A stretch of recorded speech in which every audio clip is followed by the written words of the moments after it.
Live from the atrium of Maison Radio Canada in Montreal, 4 federal leaders will debate for your vote. The leaders are here and ready to go. Mark Carney, Pierre Poilievre, Yves-François Blanchet, and Jagmeet Singh. They will debate the major challenges facing our country, from tariffs to the cost of living, public safety, energy, and leading in a crisis. Good evening, everybody. I'm Steve Paikin, your moderator for tonight's debate. Each leader has agreed to the following: no notes, answer the questions, stay on theme, stay on time. How much each leader speaks will be counted on these clocks, visible to the leaders and to you at home.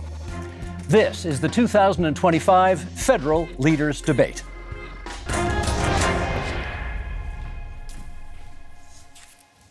Well, welcome, leaders. Good to be with you here tonight in Montreal for what I'm sure will be a memorable evening. Our first theme is tariffs and threats to Canada, and we will begin with a round of questions. You will each have a minute to answer, and then we'll go to open debate, and the first question goes to Mr. Carney. Okay, what is the starting point for negotiations, Mr. Carney, with the United States if, as you have stated, our relationship with the U.S. is over as we know it? Well, first, Steve, may I thank you and also thank fellow leaders for their service to Canada, people at home for taking the time to watch. I just want to underscore the premise to your question, because I think the relationship that we've had with the United States, relationship over the course of almost the last 4 decades, which has been one of steady and increasing integration, has fundamentally changed because the president is looking to fundamentally restructure the trading system. So the starting point has to be one of strength.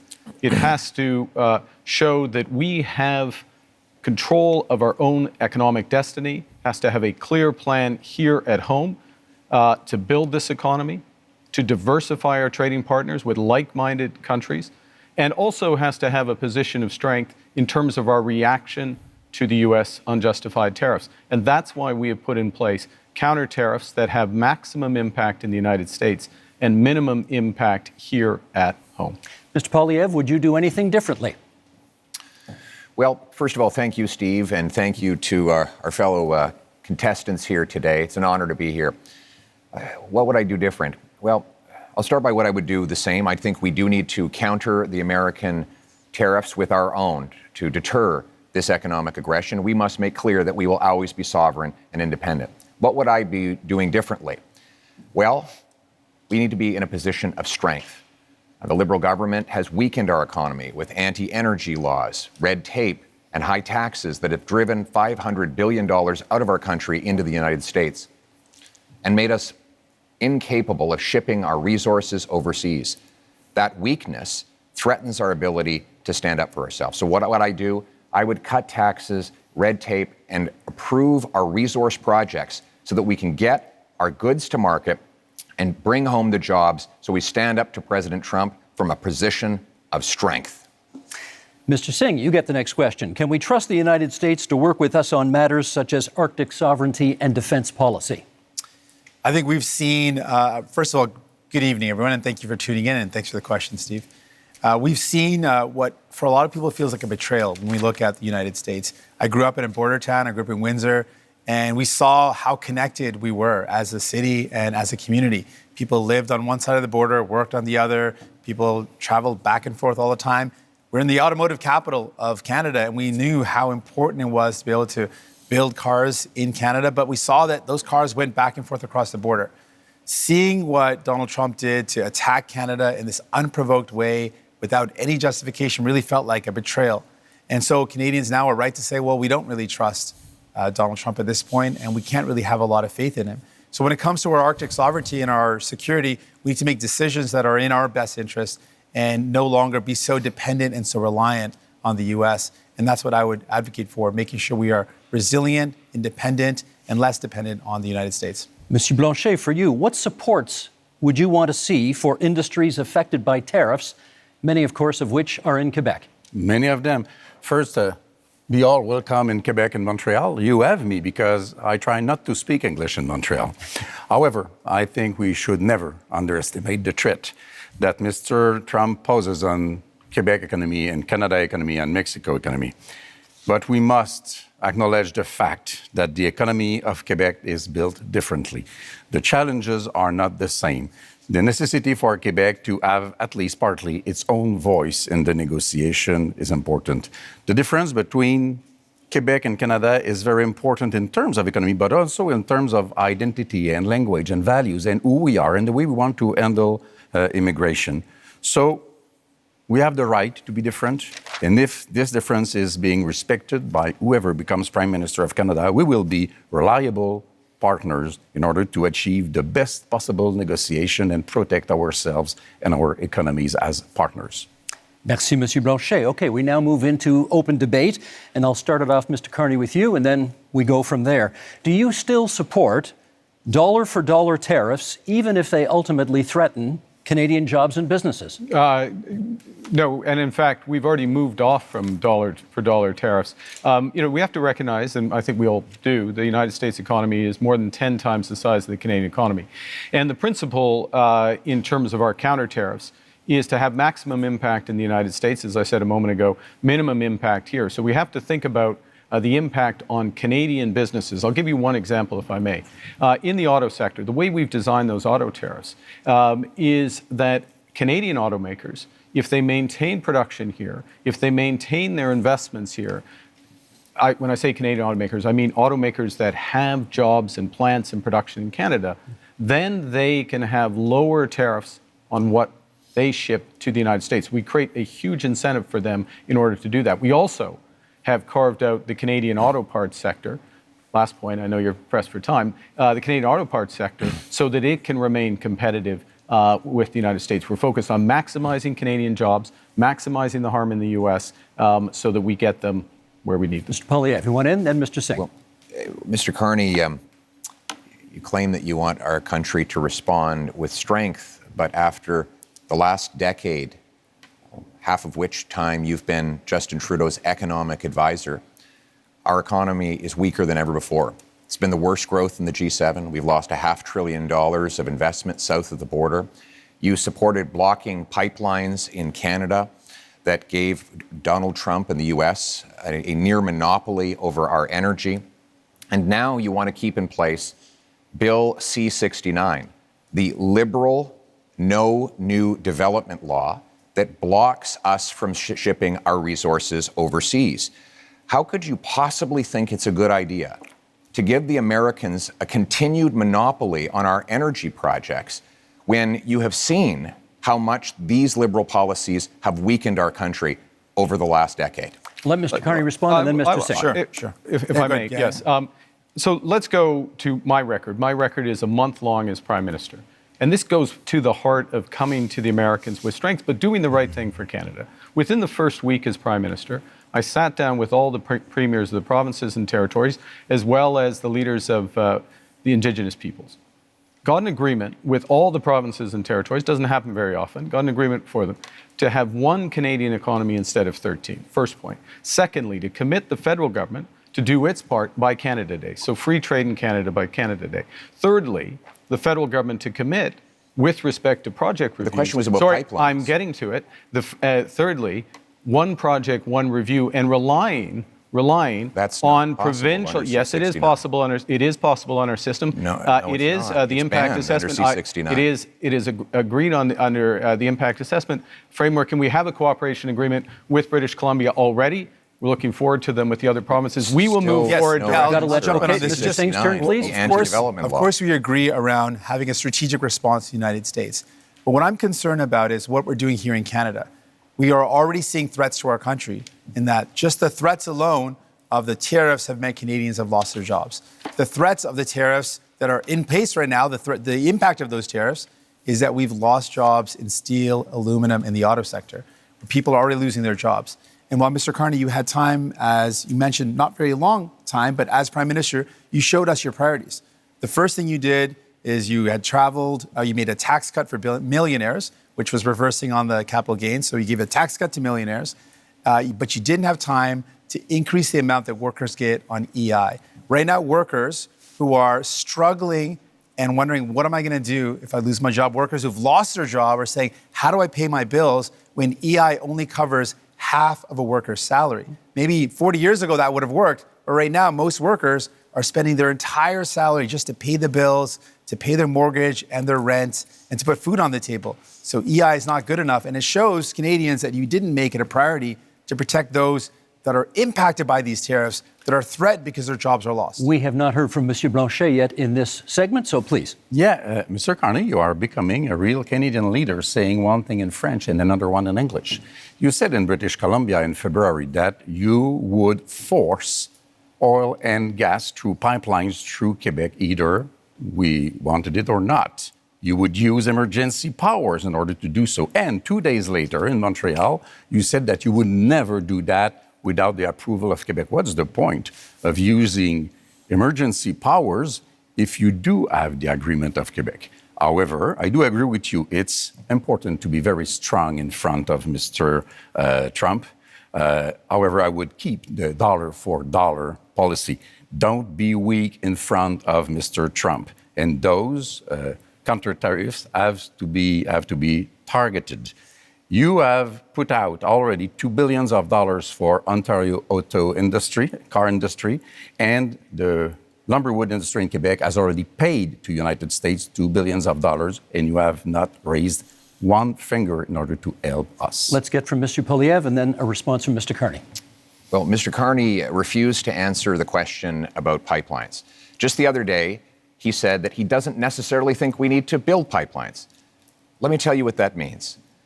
Right now, the Americans get 97% of our oil, 100% of our natural gas exports at big discounts. We have to send Canadian oil from Western Canada through the States just to get it back to Quebec because we don't have a pipeline.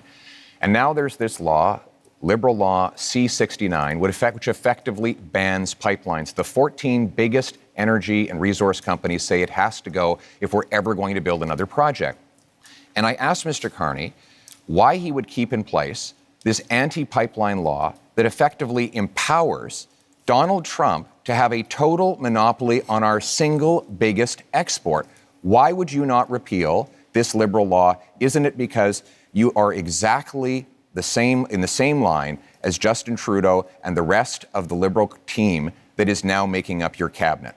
Let's get a response. Well, let me pick up a couple of points that have been made. The first thing I did as Prime Minister was to cut the carbon tax.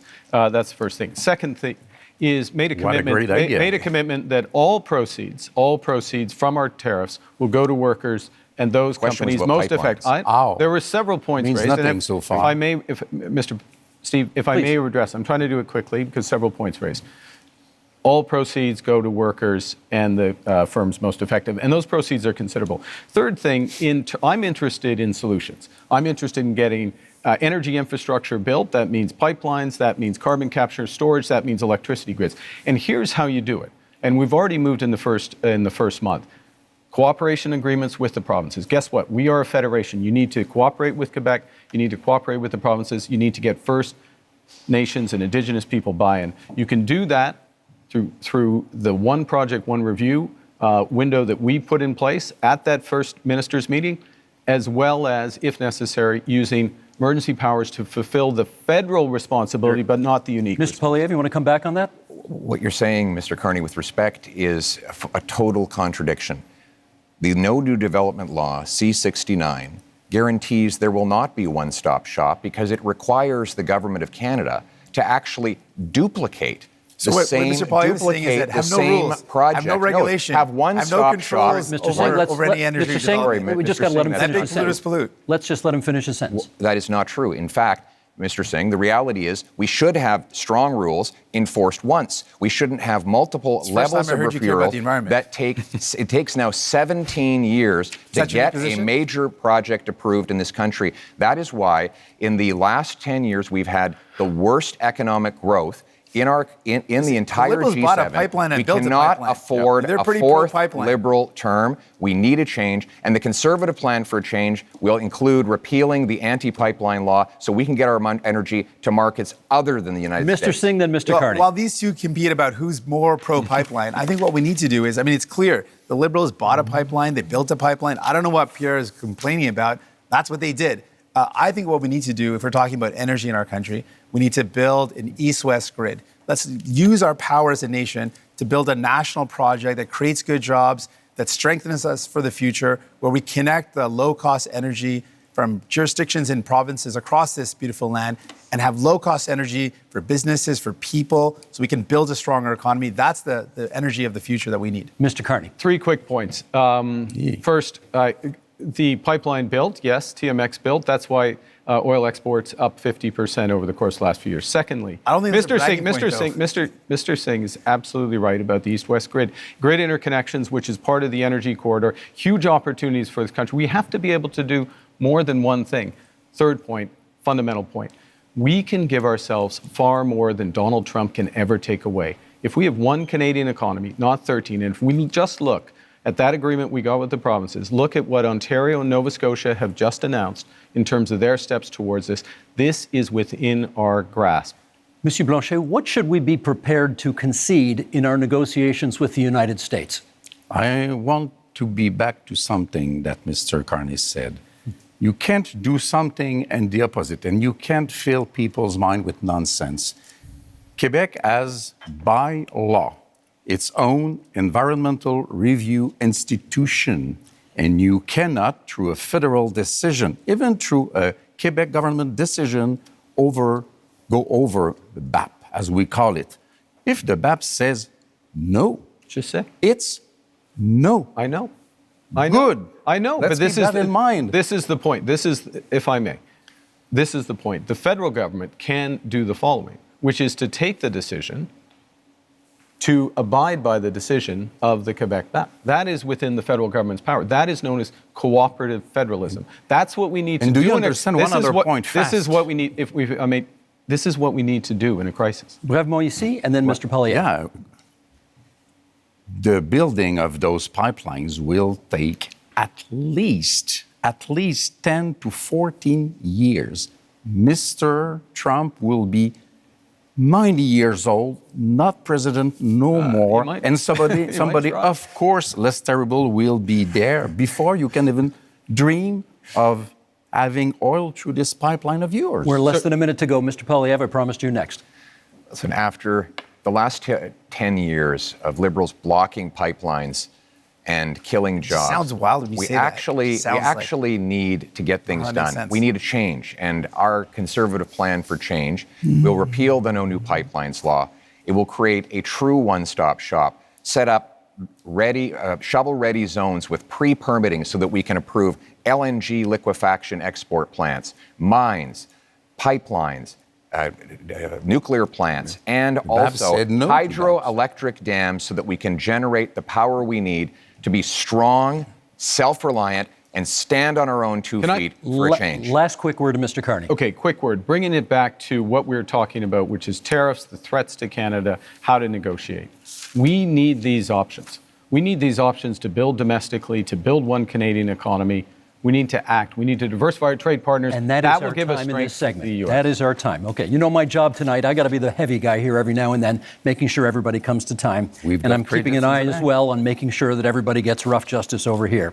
That concludes our first section and our first debate. Up next, affordability and the cost of living.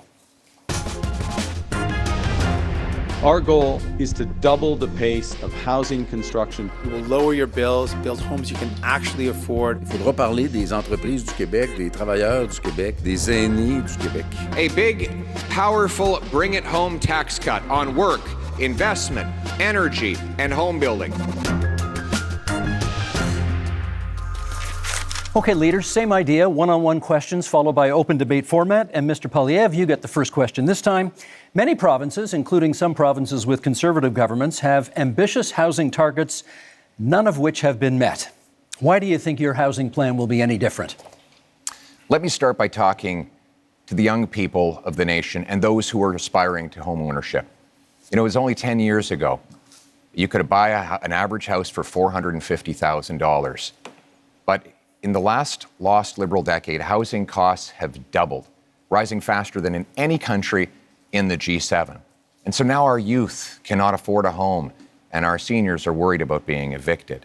We can't afford a fourth Liberal term of rising housing costs. We need a change. And our Conservative plan for change will, 1, axe the federal sales tax on new homes. 2, incentivize municipalities to cut their construction taxes to bring houses down in cost by $100,000. 3, sell off federal land for homes. And 4, train up 350,000 young trades workers who can help build those homes.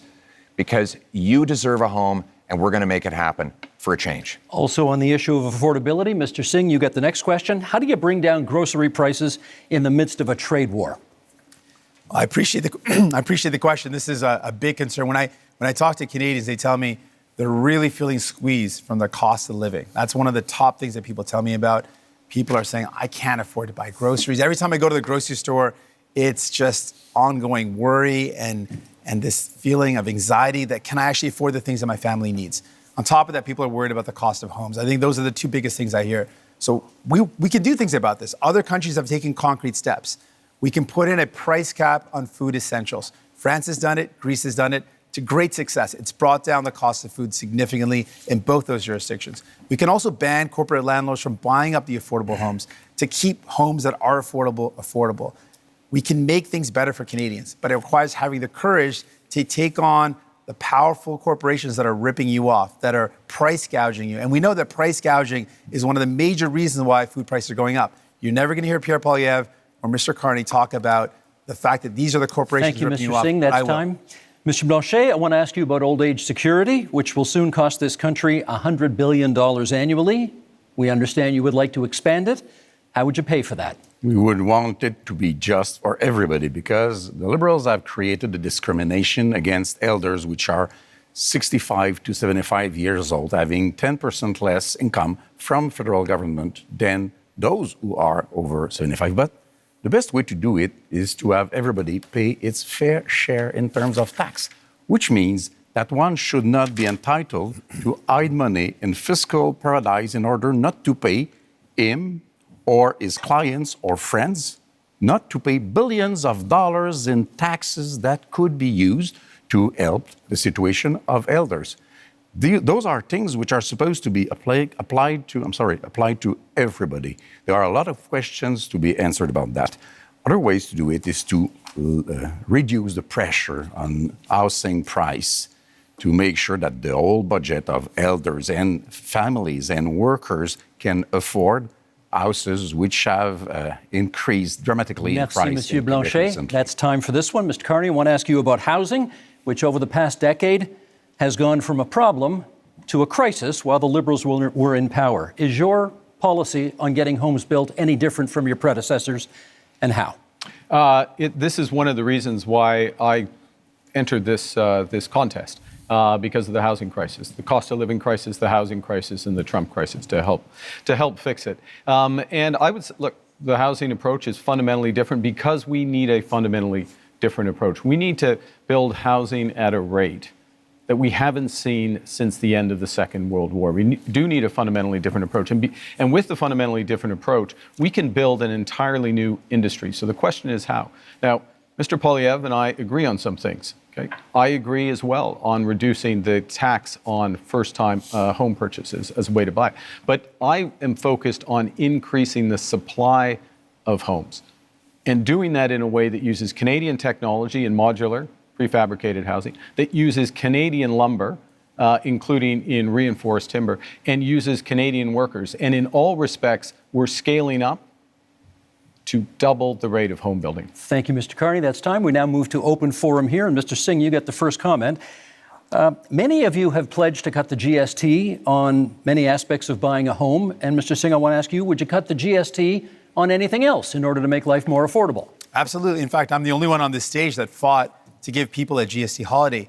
Interestingly, while the GST holiday helps working class folks, middle class folks by taking off the GST off essentials, the Conservatives under Pierre Poilievre voted against that.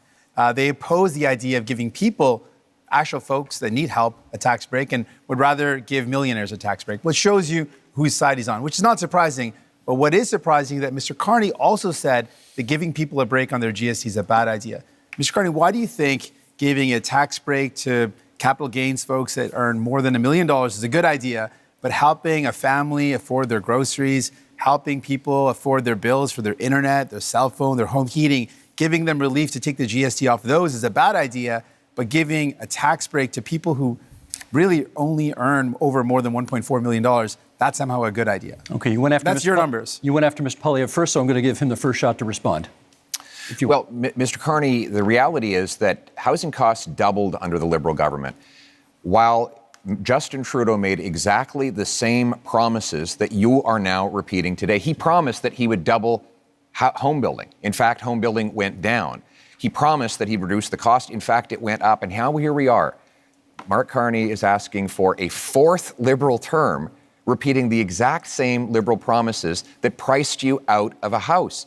Just a few weeks ago, before the election, the Liberals voted against taking the GST off new homes, and they have continued to build up bureaucracies that block construction. We need a change so that you can afford a home. And our change will be, again, to axe the sales tax on new homes, incentivize municipalities to speed up permits, free up land, and cut development costs. Train up 350,000 young people who can be in the trades to build those homes and sell off the land that is going to be needed in order to build homes. That is a real plan for you to own a home and afford your life for a change. Mr. Carney, they're coming at you from both sides. What do you say? Okay. I know it may be difficult, Mr. Poilievre. You spent years running against Justin Trudeau on the carbon tax, and they're both gone. Okay, they're both gone. And we're doing in a a new impersonation of them with the same policies tonight. Very different. Look, I'm a very different person from Justin Trudeau. Focus is on results. Were you his economic advisor? And so how to drive results in the housing market, you've got to change the model of building. You've got to increase the financing for housing developers, $25 billion on the table for those housing developers, $10 billion for deeply affordable homes, cutting development charges in half, lowering the cost of the building of those homes by 20%, and lowering the emissions and the run costs of those homes by another 20%. This is how you drive affordability. This is how you bring young people back into the housing market. Exactly what Trudeau and then promised. Mr. Singh. You claim to be very different from Mr. Trudeau. Now, the point is to show that you are any better than Mr. Trudeau. You claim to have a lot of experience in many things, and you know things. Last time we had somebody saying that they knew things, it was the senators, and they killed the law that protected supply management because they knew better than us and were elected by nobody, exactly like you are today. You say that you are a great crisis manager. Which one? I heard of nothing. As far as I know, Brexit happened, even if you were against it. You say you are a great negotiator. What have you negotiated but fiscal paradises in Bermudas or Cayman Islands? You have to prove something, and you have to reveal what you own in those companies if you want people to believe you. Mr. Singh, you wanted in. Yes, returning to the topic of housing. Now, it's very important. Obviously, we need to build homes that people can afford. Mr. Poilievre had the opportunity to show us what he could do. He was the Minister of Housing under Stephen Harper. And during that time, guess how many homes he built? He built 6 homes during that entire time. This is not something you can trust to build homes. He built 6 homes. 200,000. And this has been confirmed again and again. He built 6 homes. That's it. Now, the problem, though, with Mr. Carney is, while he's laid out a plan, the problem is that when he was the chair of Brookfield Investments, this is a company that made a strategic decision to buy up affordable homes in cities like Toronto, where people were paying a decent rent. And they purposely bought those homes, kicked out the tenants, and jacked up the rents. That is not someone you can trust, sadly, to deal with the housing crisis when, Mr. Carney, you profited off of it. We're going to get responses here. Mr. Poilievre first, Mr. Carney second. First of all, Mr. Singh, the Toronto Star, the Toronto Star debunked your falsehoods. No, it was 6 homes, and I appreciate neither Liberals or NDP are very good with math, but in that year, the year I was the minister, if I could, which is great. The year I was, Singh, let's let him answer. In the year I was high enough, though. The year I was minister, we had 200,000 homes built, and guess what the average price of a home was at the time? $450,000. And guess what happened at the end of the Conservative reign? One bedrooms rented out for $900. And that since that time, housing costs have actually doubled under the Liberals. They doubled and under the Conservatives too. Now we have Mr. Carney making tens of billions of dollars of spending promises that will ultimately continue to build bureaucracy. We don't need more bureaucracy in Ottawa. We tried that for 10 Liberal years, Mr. Carney. What we need is to build homes in communities. And that means axing taxes on home building and getting the government out of the way so that builders can actually build. I think, Mr. Carney, you are on housing. We need a change, and you, sir, are not a change. Mark Carney. I'm going to pick up on, I thought that answer was quite revealing. The first thing is that it's an attitude towards housing that absolutely ignores affordable housing, deeply affordable housing, issues with vulnerable people, ignores the rental market, ignores all other aspects of it. So the six are the relevant. Mr. Singh is absolutely right. The six are the relevant. 200,000. The 200,000 are a different part of the housing market. There are many Canadians. There are many Canadians at different income levels. The second thing it reveals is a misunderstanding, I'll be polite, of how the government's balance sheet can catalyze enormous private investment. And that is what we need to do to solve the housing crisis. It happens to be what we need to do as a whole to address the economic crisis that's been forced on us by President Trump. Mr. Blanchet? Yeah. You have spoken much more than I have, so I won't ask a question. I will make a statement instead. I'm not saying no. I'm not saying that you cannot do what you pretend that you are able to do. We just have no proof so far. I'm saying quite clearly that you cannot be entitled to do it alone. You cannot be entitled to hold all the power in your two hands. You cannot go out there and fix things for Canada and Quebec without being seriously checked by serious people. You cannot go out there and speak for Quebec without Quebec having its own strong voice to protect itself and to promote its different economy. So if you want to collaborate, let's say right now that whatever happens, even if minority government happens, you will be a partner with the different Quebec economy and identity, which you have been not interested in for the economic part and not respectful for the identity part. Let me get Mr. Singh in at this point. Can you tell us what's the first thing you would do to make life more affordable for Canadians? Yeah, there's a lot of things that we can do, and I've laid out some of those things. I think fundamentally, I'm the only person on stage that not only fought for real relief for people in terms of affordability, I'm the only one that fought for pharmacare that actually makes life more affordable by giving people medication coverage, dental care that gives people more affordability by letting them access their services if you're a senior and a kid. I fought for childcare to make sure people could afford childcare. All measures that Mr. Poilievre voted against, all measures that Mr. Blanchet voted against. So if you want someone that's going to fight for you in Ottawa to actually make life more affordable, you can't entrust all the power to Mr. Carney. He doesn't have a track record of making life more affordable for people, but we do. So vote for a New Democrat, and we'll continue this work to make life more affordable for you, while the Conservatives and the Bloc have voted against those measures to make life affordable, because that's not who they care about. New Democrats are in it for you. Pierre Poilievre. The number one expense for families today is taxes, more than they spend on food, clothing, and shelter combined. This after 10 years of Liberal tax increases. We can't afford a fourth term of high Liberal taxes. And that's why Conservatives have a plan for change. And that plan includes voted against every measure to help people out. Cutting income taxes by 15% for the average worker and seniors, saving a working couple up to $2,000, rewarding hard work again. Because hard work is actually being punished. Is actually being punished because of the very high taxes. Now, the Liberals promised 10 years ago they would lower them. They actually raised taxes on 9 out of 10 Canadians.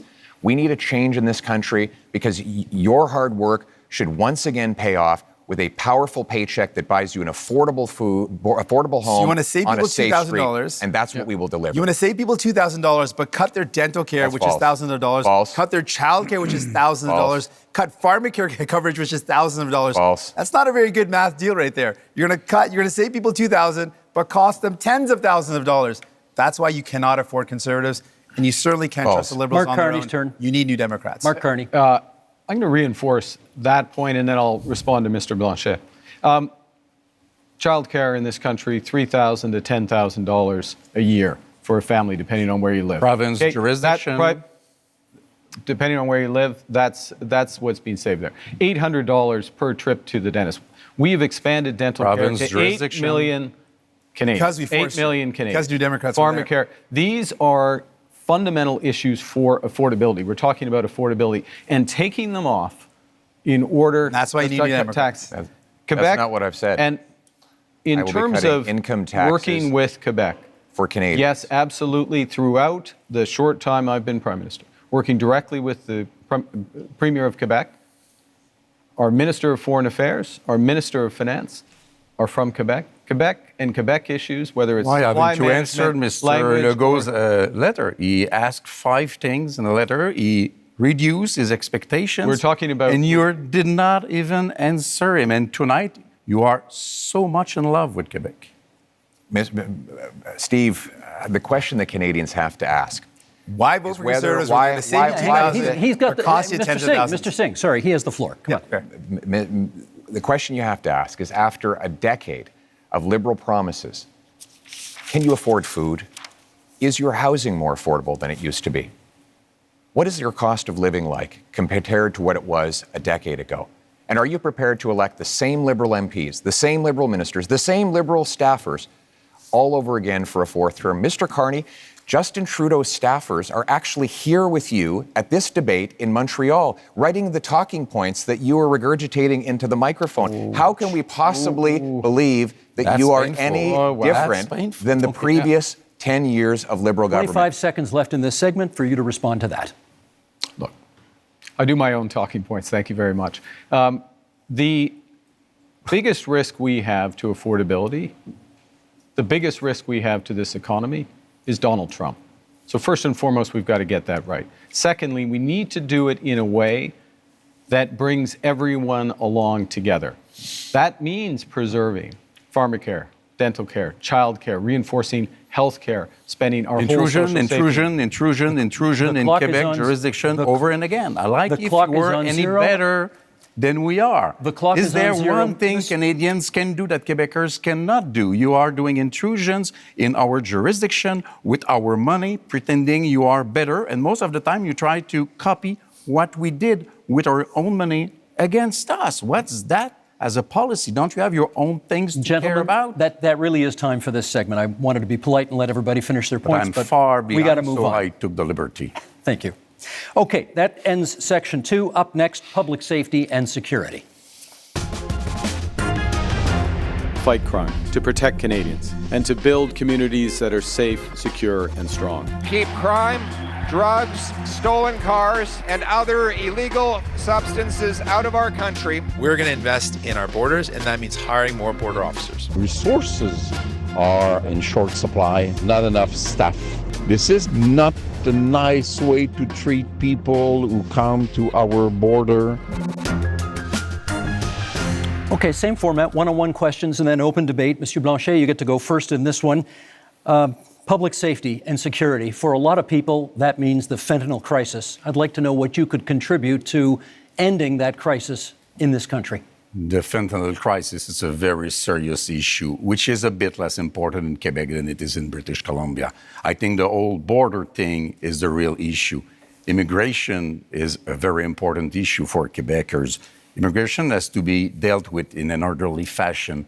Our borders are not dealt with in an orderly fashion. The rules are not respected. The rules are unclear. Some rules even invite people to hide for 2 weeks illegally before coming out. Some things has to be done. The situation of one person asking for asylum may take as much as 4 years without us reducing the number in order to deal with them in a human way. The services for every citizen in Quebec are being reduced because we cannot afford the fact that we are receiving much, much more people in Quebec from this specific type of immigration than we can afford, and we cannot teach them French. That's time, Monsieur Blanchet. We can, of course, return to the immigration issue during open debate should you choose to.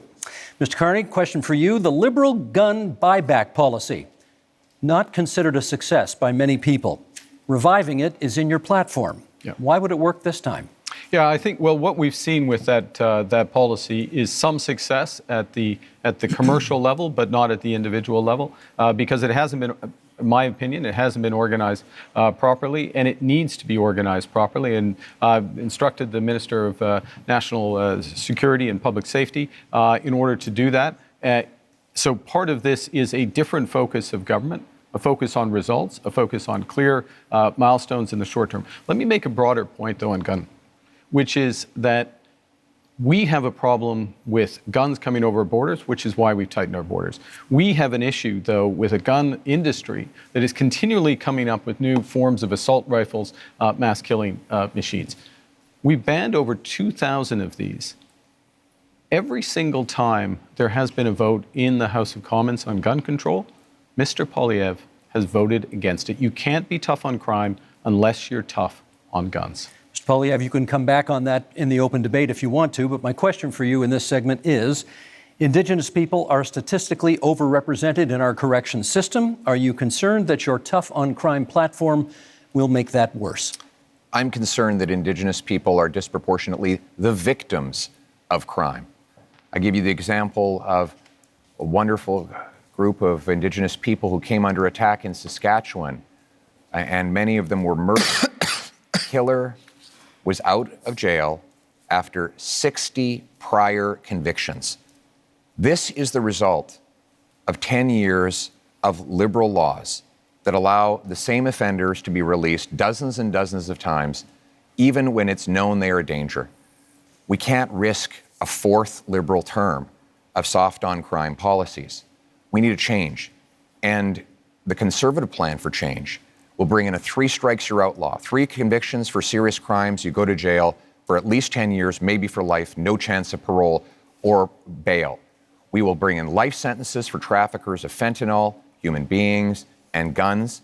And we will secure our borders to keep the illegal guns Thank you, Mr. Poilievre. That's time. Mr. Singh, your question is about the RCMP, because you've got RCMP reform in your platform. What, in your view, is the problem with the RCMP? Well, some of the basis for this is the concern that's been raised in more rural communities and northern communities that there have been some serious concerns about violence or inappropriate use of force when it comes to the execution of their duties. We want to make sure that we've got a top-tier police force that provides security and safety to those communities in a way that's sensitive and understanding of the communities they're serving. I also think what's very important is for Indigenous communities, Indigenous policing. This is an area of deep concern. I think everyone in our country should be safe. You should be able to be safe at home, safe when you go to work, safe if you take public transit, safe for your kids to be able to play in the local playground. And that's something I'm committed to. And the other area that I'm focused on when it comes to public safety is making sure we prevent crime before it happens. And that's why we want to see increased investments in our border security. We saw under the Conservatives, they cut 1,100 border officers in one day. So that prevented our ability to keep our borders safe. That stops those materials from coming into the country. Mr. Singh, that's time. Not sure it was about the RCMP, but maybe we can get back to that during the open debate segment, which we go to right now. And Mr. Poilievre, you get the first word on this one. And it sort of dovetails on the last answer you gave, which is you have pledged to be the first prime minister in this country to use the notwithstanding clause, setting aside charter rights of, as you call them, multiple murderers. Why do you think that's necessary? To be clear, I want to uphold the charter rights of Canadians under Section 7 to life, liberty, and security of the person. Right now, that right is violated by multiple murderers who are given discounts. The case in question was a gentleman who went into a mosque and shot dead 6 innocent worshipers. He got, according to this ruling, only one 25-year sentence, meaning he can be out in his 50s. He only serves 4 years for every murder that he carried out. That is outrageous. And I will use the constitutional powers that are created for this purpose to ensure that mass murderers stay in maximum security penitentiary for life. They will only come out in a box. We will also pass tough new laws that prevent repeat offenders from getting out. If you commit 3 offenses under the 3 strikes law I propose, you will not be allowed out of jail until you prove that you are drug-free, that you are behaved perfectly and that you've learned an employable skill and you've served a 10-year sentence. We cannot allow liberal crime and chaos to go on terrorizing our communities. What we need is a real plan for change so that we can bring back the safety and the security that Canadians used to take for granted. Let me get Mr. Carney to respond to that. Do you think that's an appropriate use of the notwithstanding clause of the Charter? I think that one of the core responsibilities of the federal government, Prime Minister, is to defend the fundamental rights and liberties of Canadians. And those fundamental rights and liberties of Canadians are outlined in our Charter of Rights and Freedoms, which is 43 years old literally today. I think it's a very dangerous slope to override judgments of the Supreme Court of Canada. In fact, the Charter of Rights and Freedoms exists to protect Canadians from people like us on the stage, politicians who may use their power to override fundamental rights. And the issue in using by the federal government, I'll stop here, is not where you start, but where will you stop? Mr. Poilievre, I should get Mr. Poilievre on that. Is it a slippery slope if you use it in this case? I must say, I would be quite interested too, because Mr. Carney said that he didn't want us to use the notwithstanding clause before adopting a law. And yesterday he said that he felt that it was wrong to use the notwithstanding clause after a law is adopted. So if we cannot use it before and we cannot use it after, it means that Mr. Carney believes that we should never use it. But it is very important. And the Ford case made it clear. The Constitution says how it should be used, but never how or what we will do with it, because it's the prerogative of the provinces. So, do you want the Supreme Court to overrule another judgment of the same Supreme Court because you don't like it? Because that would be being the hell of a politician, as you define them. Well, let me just start by saying, first of all, thank you. I just started by saying, let's not let Mr. Poilievre get away with making this ludicrous claim that anyone on this stage thinks that violent crime should get a less severe penalty. Obviously, that is not a special position that he's taking. Everyone agrees that horrible crimes should have horrible sentences. Judges are equipped to do that, so don't let Mr. Poilievre's rhetoric confuse people. Obviously, everyone agrees that if someone does something horrible, they should pay a horrible price for it. There should be appropriate sentence that's put in place by a judge. But what I'm concerned about is all of what Mr. Poilievre is talking about is after the fact. Now, there's heinous things that happen, and there needs to be severe penalties put in place. But we also need to keep communities safe. And that's what my focus is. Well, how do we stop crime before it happens? Much of the violent crime that's committed is committed by illegal handguns and firearms that come across the border. Now, Mr. Poilievre has admitted that as well, that it is illegal handguns and illegal weapons that are used in violent crime. So our plan is, let's stop those illegal weapons getting into our country in the first place. And the way we do that is by having stronger border security officers and having more people on the border. Mr. Pierre Poilievre, when he was in power in the Conservatives, they cut the number of border officers. They reduced the number, weakening our borders. Keeping an eye on time can't here. Trust them Let's to get do back these to type of Mr. things. Poilievre on the issue of whether, in using the notwithstanding clause under these circumstances, would be a kind of a slippery slope and encourage politicians to use it more. No, we will use it to protect the charter rights of law-abiding Canadians. I'm interested in the rights of victims. Mr. Carney seems to be very interested in the rights of criminals. He says that it's dangerous for me to ensure that mass murderers stay behind bars for life. You know what's dangerous? Turning them loose on our streets. I don't think you appreciate, sir, the chaos that is unfolding in communities. In Toronto right now, the police have been forced to tell people to just let the thief steal the car. When they break into the house, just take the keys. Just let them take the keys so that you don't get hurt. People are living in terror in many of our communities precisely because of the catch and release bail law, C-75, which requires judges release the accused at the earliest opportunity under the least onerous conditions. Every single member of your Liberal caucus and your Liberal cabinet voted in favor of this bill, and they are all determined to keep it in place despite constant promises to the contrary. Mr. Carney, Canadians deserve to live in peace and security. That is the right that I'm fighting for a change. I'm fighting for that as well. And let me be specific about two things that have been raised. The first is with respect to these issues of car theft, home invasion, and I'll use the GTA area where there has been a sharp increase. How do you attack that?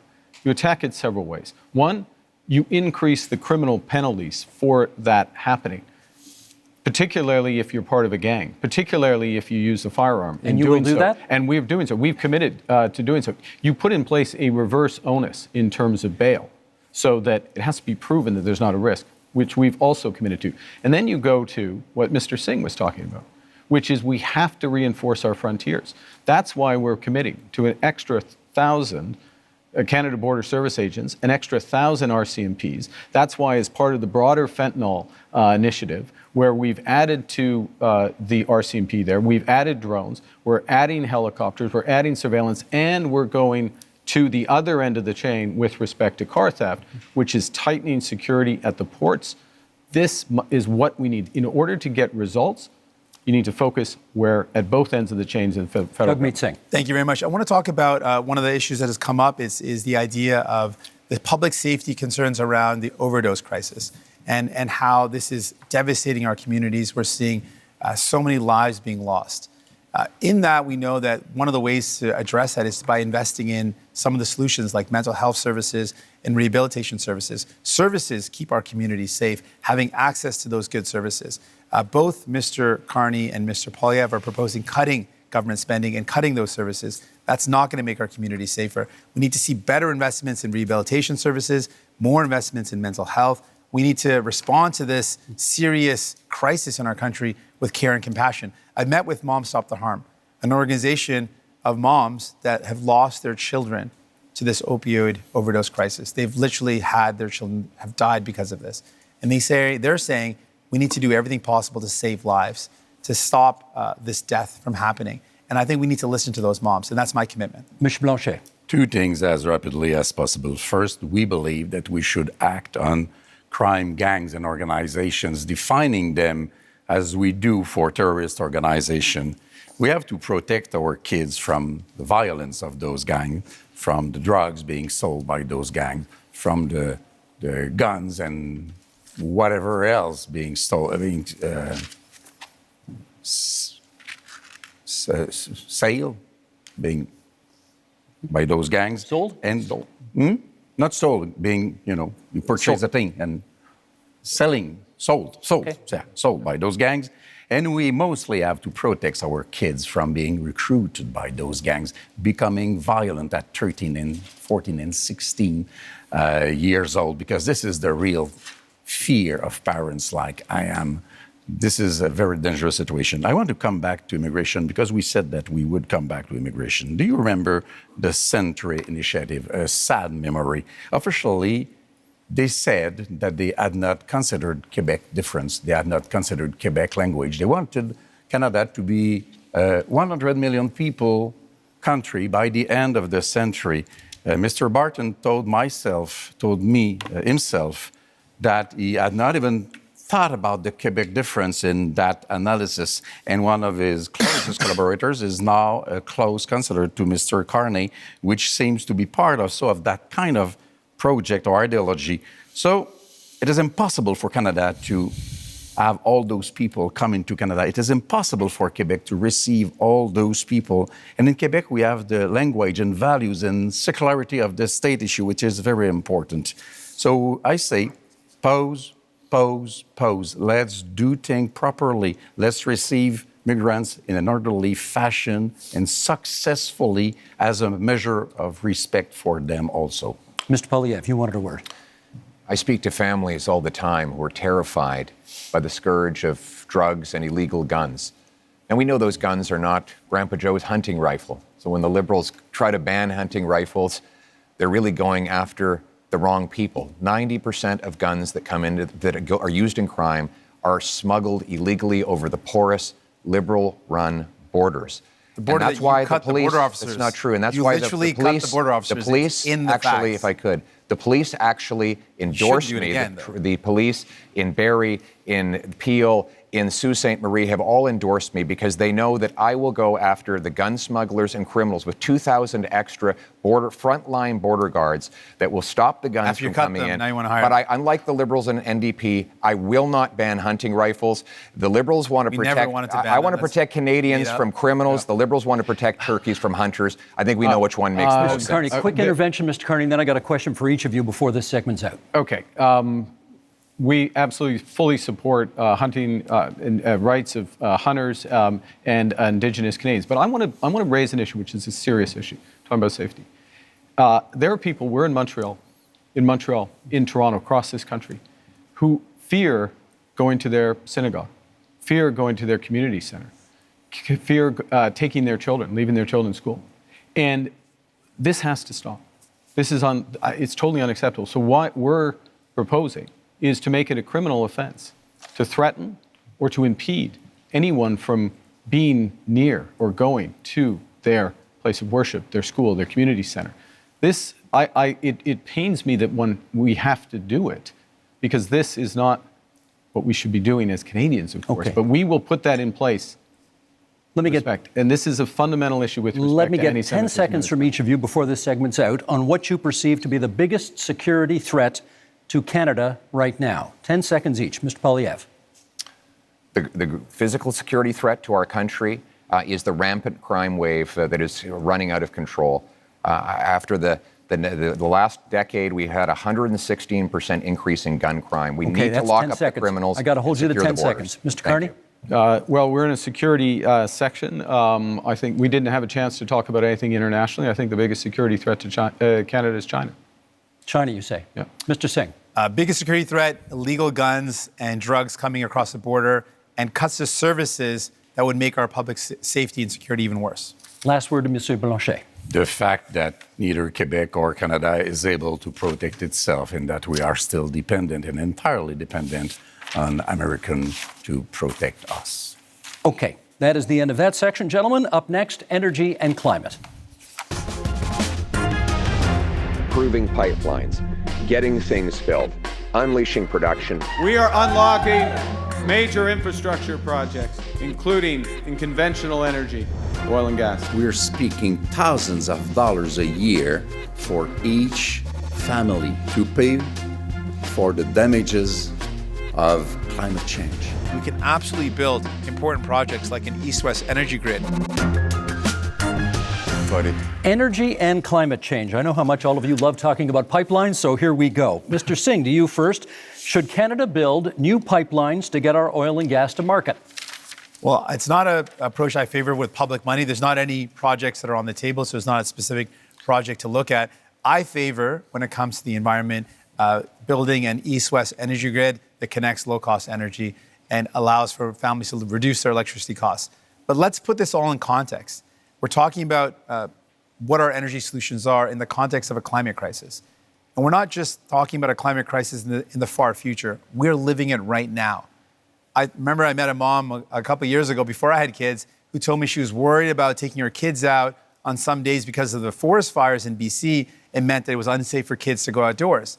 Fast forward to when I became a parent just a couple of years after that, and I literally worry about the same thing. The forest fires we saw a couple of years ago meant that many places that didn't see this before saw days where there was such smoke in the air that it was dangerous for kids. We've seen extreme weather, forest fires, heat domes, floods impacting us. We've got to do everything we can to protect our future. Thank you, Mr. Singh. That's time. Mr. Poilievre, where does fighting climate change land on your list of priorities when it comes to expanding energy opportunities in this country? It lands within our priorities of bringing home jobs while bringing down emissions around the world. Look, the reality is that if we push production out of our country to more polluting countries, it actually makes the problem worse. But that has been exactly the Liberal approach with the anti-development law, C-69, blocking of 15 LNG export plants over the last 10 years. We have seen more of those jobs go abroad. I want to bring them home. My plan will be to approve, for example, natural gas liquefaction and export. If we sent our gas to India, for example, to displace half of their demand for electricity, we could reduce emissions by 2.5 billion tons, which is 3 times the total emissions of Canada. That's the way we bring emissions down and jobs up. It's common sense, and now it's time to bring it home. Thank you, Mr. Poilievre. The next question is for Mr. Carney. How would your government fast-track pipelines and mining projects while also following the Supreme Court decision that requires consent of Indigenous communities? Well, I think the first thing, and this goes back a bit to where we started, which is recognizing that we are in a crisis. We need to act with maximum force, and having a process and a consultation, but a consultation with a purpose, which is to identify those projects, those investments of national interest that are really going to move the dial in terms of growth, jobs, energy security, while being consistent with long-term competitiveness, which necessarily means lower carbon. And so part of that process is ensuring that First Nations, Indigenous peoples, are there from the start. It also includes their ability to participate fully in those projects, and that's why, and I know I can tell, like, you've got to tell on when I've gone on too long, so I'll finish up, which is, that's why we're doubling, our proposal is to double the Indigenous Loan Guarantee Program to $10 billion. What does that actually mean? It means an ability for them to invest equity in those projects and be full partners. Thank you. My tell is my clock, and my clock is at 0, so that's how it goes. Monsieur Blanchet, do you still oppose pipeline construction in Quebec, even though a majority of Quebecers now apparently say they support it? We will know about that when we have held the debate about that, which has not begun yet. We are just beginning it. First, we are hearing very creative numbers, and we are being fed nonsense. And we will be back to it in a few minutes. But energy, trade, commerce is from south to north or north to south. And it's true in Quebec also. In a little more than 3 years, Donald Trump won't be in office. And there will be not one more pipeline having been built once we get there. So let's be serious, responsible, and we will be back with the numbers. We don't want to pay in Quebec for such monstrosities which will provide us with nothing. We now move to open debate, and you all will get a chance, or have had a chance, to get the first shot at this. And Monsieur Blanchet, it is your turn to get the first shot.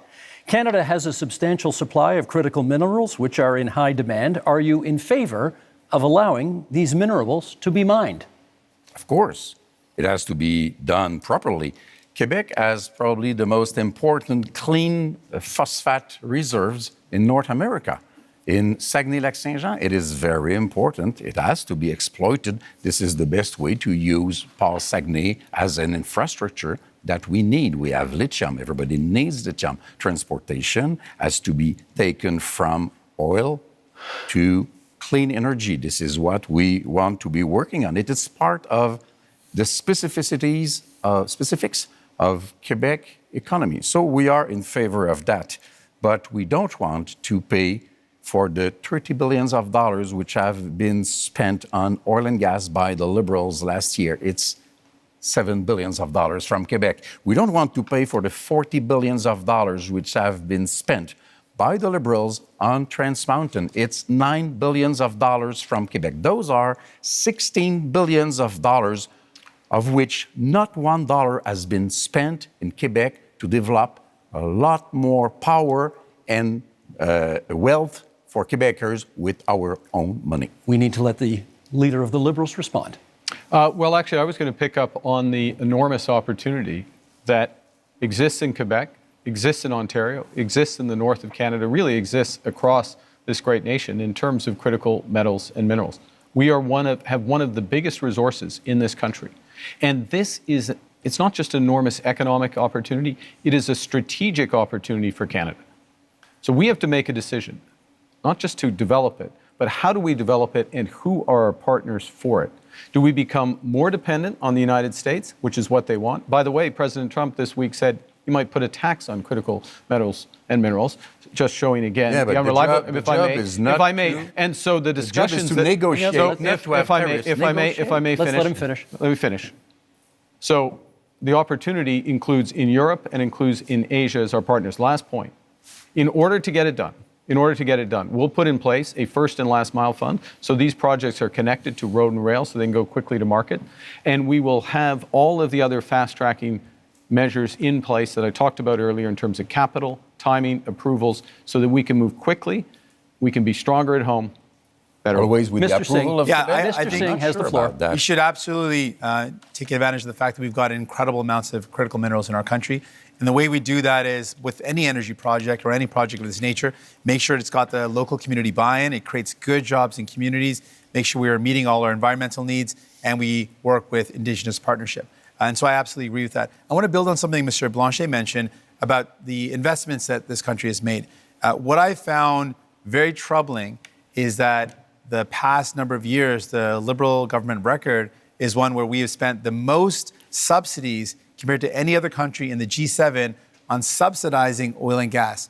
These are highly profitable companies. You voted I think that's for the it. wrong thing to do. We fought against it again and again. No, you voted and then for the it Liberals have over continued and to do again. it. And so my question really to Mr. Carney is, will you commit to ending oil and gas subsidies? We should be using that to invest in people, not giving it to highly profitable oil and gas companies. Yeah, we talk. I promised Mr. Poilievre we'll come back and get that question answered. Mr. Poilievre.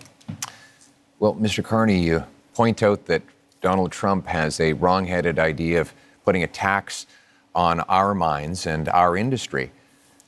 And that is wrong. But so do you.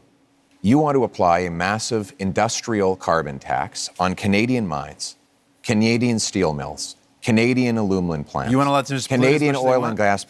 And your idea is to double the tax that Trump is applying by hitting them a second time. This will do nothing for the environment.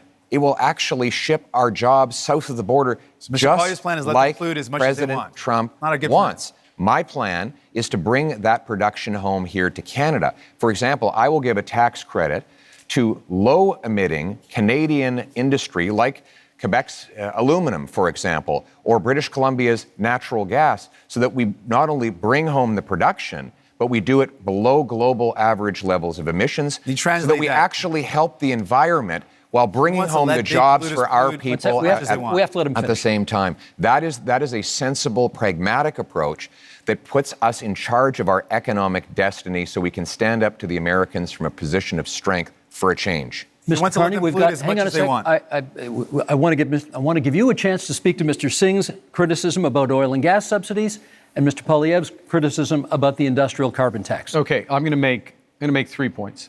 I'll make 4 if you want me to respond to that, but I want to make 3. The first is that I answered this question last night, but I think the puck had already dropped in the Canadians game, so not everyone heard it. Yes, end to oil and gas subsidies. And that's first why one. you need New Democrats. We'll make it Secondly, I would have done it independently. Secondly, recognizing that the biggest component of that was the cost of building Keystone. Keystone, which is the pipeline which has helped to increase oil and gas oil exports rather by 50% in this country, that is an asset of the people of Canada. We own it. And the question of what to do it. So it's not a subsidy that has disappeared, it's actually an asset of Canada. The third point, though, in terms of where the oil and gas industry, particularly the oil industry, wants to and needs to go, which is to become low carbon in the production and transportation of oil. One of the big projects we need to move forward with is carbon capture and storage, the Pathways project, so that we have oil and gas that is competitive, not just today, 10 years from now and 20 years from now, as the world uses less. We want to have more market share. We need to do Mr. Carney, by very that. My definition- government will move that. But by definition, a subsidy isn't when we buy a pipeline. I'm talking about subsidies that go to oil and gas companies. Independent, separate from the country, oil and gas companies. That's what I'm The talking figure you about. quoted last night included the cost of the pipeline. Do you want to There's address billions his of point? dollars we're spending. We got to stop spending. Sorry, can we get you to address his point about the industrial carbon tax? How much will the industrial carbon tax add to the price of a car? So the first thing I want to say is I'm going to address the broader point. The broader point is the entire absence of a climate plan from Mr. Poilievre, which, by the way, is going to put our industry and our country at a disadvantage as we're looking for new trading partners. Guess what? Most people want to deepen our partnership in Europe, in Asia. Those countries care about whether or not you've made progress. Second thing is, we're designing a program so that the big polluters pay Canadians at home for making responsible climate choices, for retrofitting their home, getting their emissions down, or improving otherwise. And that is smart climate policy. It's better for the big polluters, and it's better for Canadians. Pierre Poilievre. Mr. Carney didn't answer my question. I asked how much would an industrial carbon tax on Canadian steel add to the price of a car? And he won't answer because he knows that it will be very expensive because there's lots of steel in cars. Now, well, Mr. Carney has temporarily But do you know the answer? hidden the You don't know the carbon answer tax. either. You're just It's throwing out thousands random of dollars, thousands of Just dollars. making it up, though. You don't extra know. cost. Actually, I do know the answer to that question. He's wrong. When you add taxes to steel, you raise the price of everything that uses steel. When you add taxes It's a straw man argument to say, do you know the price? when You you don't know the add price. when You you don't know the answer. add He's when here you to learn. add He's here to the learn. carbon tax onto the price of, for example, fertilizer, you increase the price of food. So while Mr. Carney has temporarily hidden the Liberal carbon tax at the pumps while keeping the tax fully in law and planning to raise it after the election, he's also going after a tax on our industry that will ultimately be passed on to you. After a lost Liberal decade of rising costs, we cannot afford a fourth Liberal term. We need a new government that will fully axe the carbon tax, increase the jobs that we have here in Canada, and bring down your cost of living. We've got just a little over 3 minutes left in this segment. So, Mr. Singh, I want to ask you, do you think climate change is still a priority from Canadians? You're out there. What are you hearing? Absolutely. You speak to any young person and they think, we're seeing climate crisis in front of us happening right now. You speak to seniors who say, we used to be able to live in our homes without air conditioning, and now we're seeing heat crises in communities that never had worries about extreme weather. We're seeing flooding, we're seeing forest fires like never before. We're living in a climate crisis. So Canadians are absolutely worried about it. As soon as we come into a summer, we start seeing those forest fires again. It's top of mind for Canadians because they're living it, they're seeing it. And I want those Canadians to know, Mr. Carney is not going to end those fossil fuel subsidies unless I'm there to fight back. Mr. Poilievre wants to let big polluters pollute as much as they want, poison our beautiful land, our water, and air. He wants to let them dump into our oceans. I'm going to fight back and defend our environment. Monsieur Blanchet, on the issue of whether or not people still care about climate change. I think people should be kept very informed about climate change because we are in a very strange denial situation about climate change, which still exists and is very expensive. And I'm sorry to crash your party, guys, but you are telling fairy tales. Clean oil and gas is a fairy tale. Large-scale carbon sequestration, I'm French, is a fairy tale. It does not exist. If Alberta wanted to exploit oil and gas and it were not a matter of pollution, I wouldn't mind at all.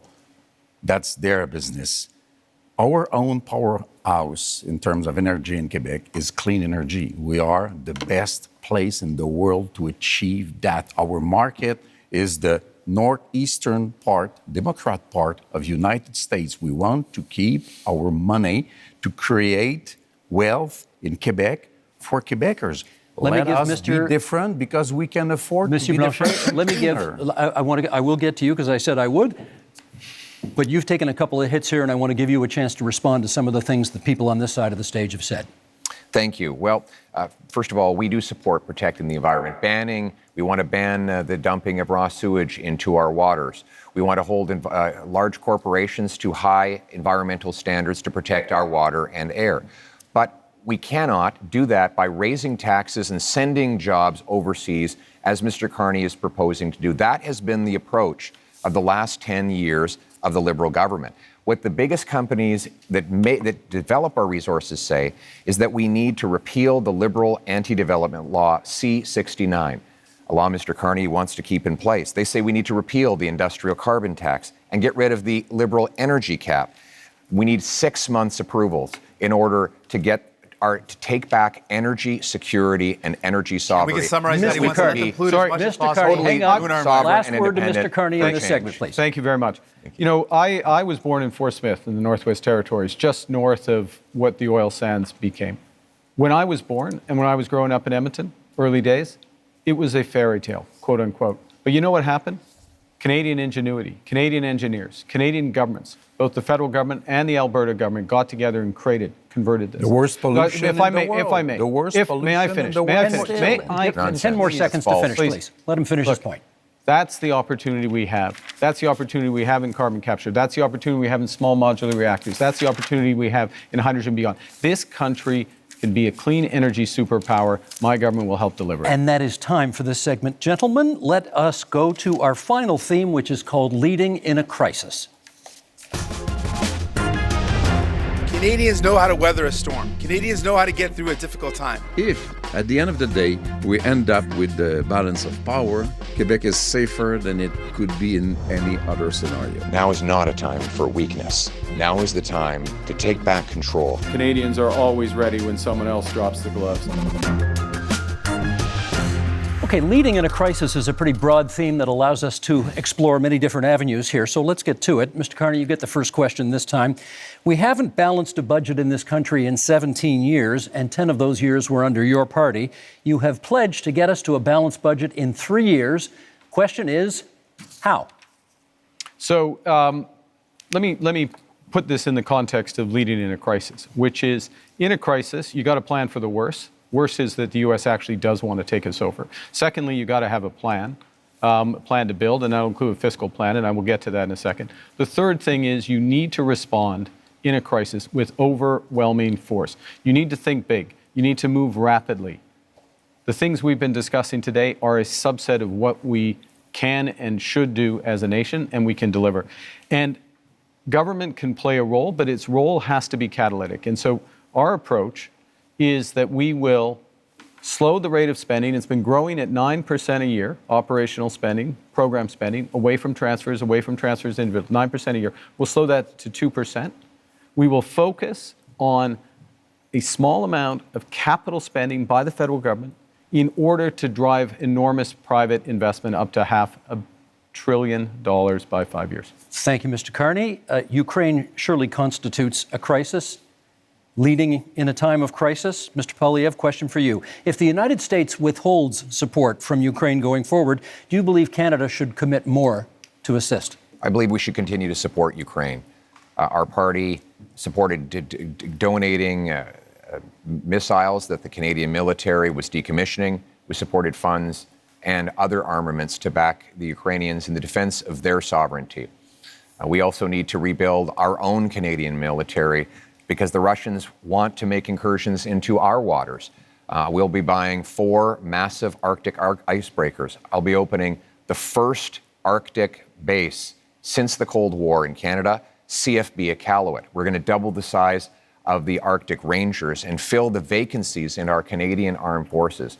We need a change to rebuild our military, which has been so disintegrated under the cuts and the mismanagement of the last 10 years. But we can have a change because we have the best soldiers, sailors, and airmen in the world, and they will have full backing from my government if you give me the honor of becoming Prime Minister. I may come back to that one in the open forum because I'm not sure we got an answer about Ukraine on that one, but okay. Oh, well, going on. Monsieur Blanchet. The answer was yes. We'll get more details, perhaps, as we go forward. Monsieur Blanchet, given the U.S. trade war, should any talk of a referendum on Quebec independence be put on pause? That one is easy. It will happen only after the negotiation is over, and that's a good thing. I want to say I support the idea. We must help Ukraine, but we also must help the civilians of Gaza, and we must destroy Hamas, which is a terrorist organization. You know what? I don't want to be the leader of Canada. You will understand that. I don't want to be Prime Minister. But I can offer to be a partner, a responsible partner, a collaborative partner.